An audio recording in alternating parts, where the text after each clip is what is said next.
By now, we have solved this differential equation in two different ways. The first one was by using the method of direct integration, where we have integrated this equation twice, and we have got the solution which had the form x of t. X is the position and t is the time, and the position is a function of time. And the explicit form of the solution was given by a times sine omega t plus delta. Notice that we have two integration constants. One is a, which is called the amplitude, and the other one is delta, which is called the phase constant. Phase constant.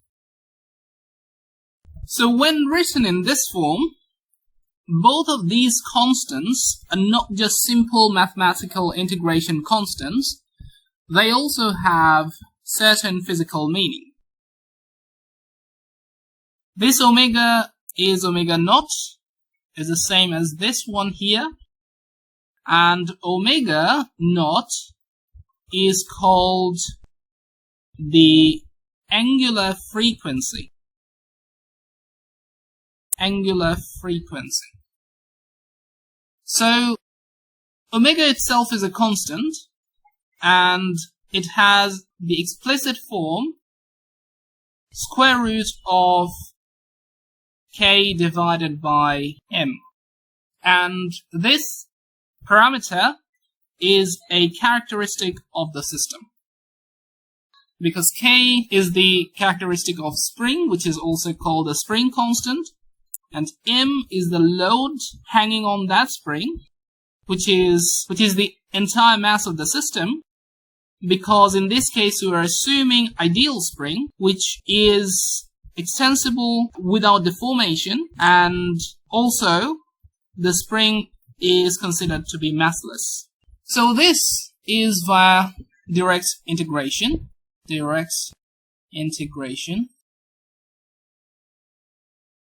We also had another solution to this equation, which had this form, x of t equal to some constant e to the power minus I omega naught t plus d e to the power I omega naught t. And clearly we can see that the exponentials are complex numbers, and so therefore this whole function is a complex function of t. Now, since we are interested in the real solution, and the real solution is the one that matters in this context, of course, from the property of real numbers, we know that two real numbers, z1 and z2, can produce real numbers in different ways, and one of the way is by adding them, provided that z2 is the complex conjugate of z1. So if z2 is equal to z1 star, then this sum will be a real number. So in order to facilitate that within this solution, we demand that C is the complex conjugate of D, because both of them will have to be complex numbers. So both C and D belongs to the set of complex numbers, and the set of complex numbers is denoted by a bold C. So at this stage, we assume that D is equal to D1 plus ID2, where both D1 and D2 are real numbers, And by this condition here, C is given by D1 minus I D2.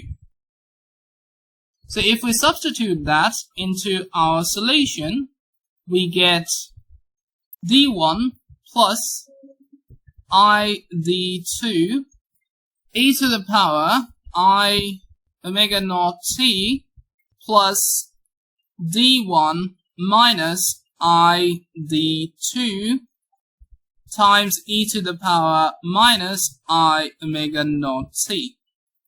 Now we utilize a formula which is also known as Euler's formula, and it is given by this equality where it says the exponential, the complex exponential of a number theta is equal to cosine of theta plus I of sine theta. So e to the power I omega naught t with plus minus shall produce cosine of omega naught t plus minus I times sine of omega naught t. So if we plug those into our solution, we get D1 plus I D2 times cosine omega naught t plus I times sine omega naught t plus D1 minus D2, I D2 times cosine omega naught t minus I sine omega naught t. That's by direct substitution. Now the next steps are straightforward calculations, but I'll show you the steps. So we just have to find out the coefficient of cosine omega naught t and the coefficient of sine omega naught t. Here we have D1 plus I D2 plus D1 minus I D2.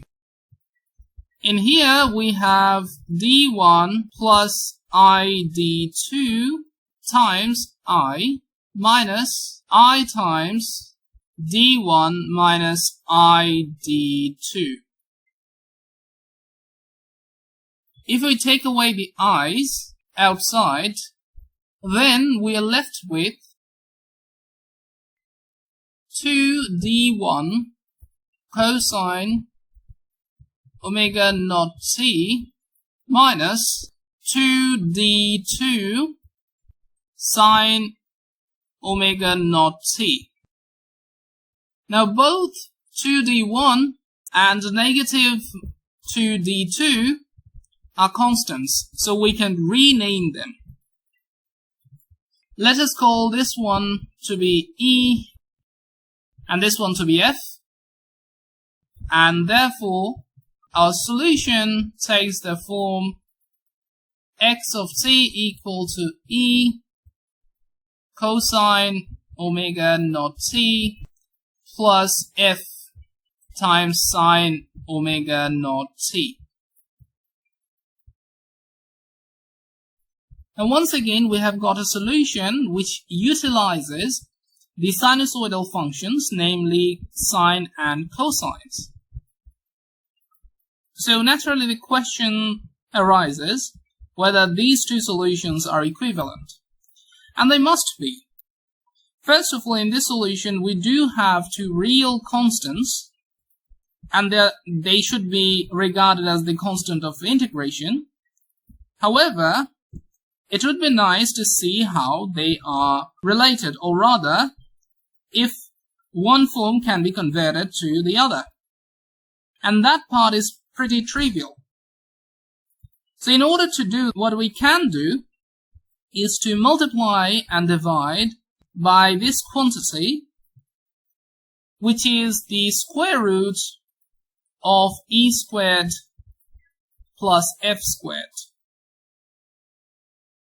Now when we do multiply and divide the solution with this quantity, nothing really changes.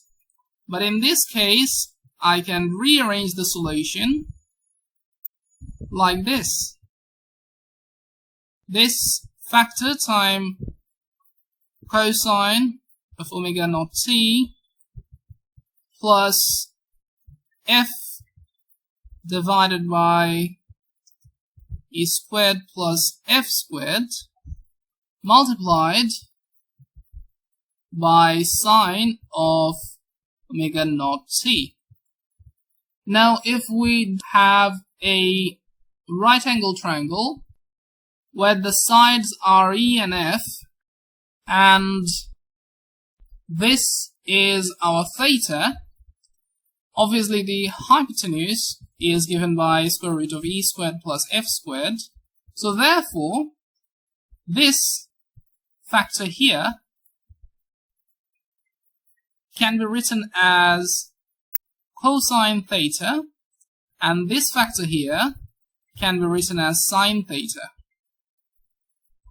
So what do we do?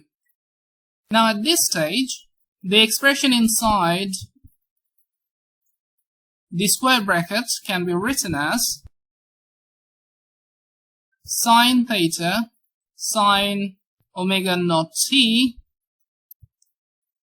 plus cosine theta cosine omega naught t. And we do know what this expression entails in, and this is basically nothing but sine of omega t plus theta. So now, if we do define this theta as delta and this constant here, square root of e squared plus f squared, as a, then indeed we have arrived at the expression which we have found by directly integrating the simple harmonic equation of motion. So thus, we have just shown the equivalence between different expressions of the solution. One other thing I'd like to clarify here is that we could have used the function cosine instead of sine.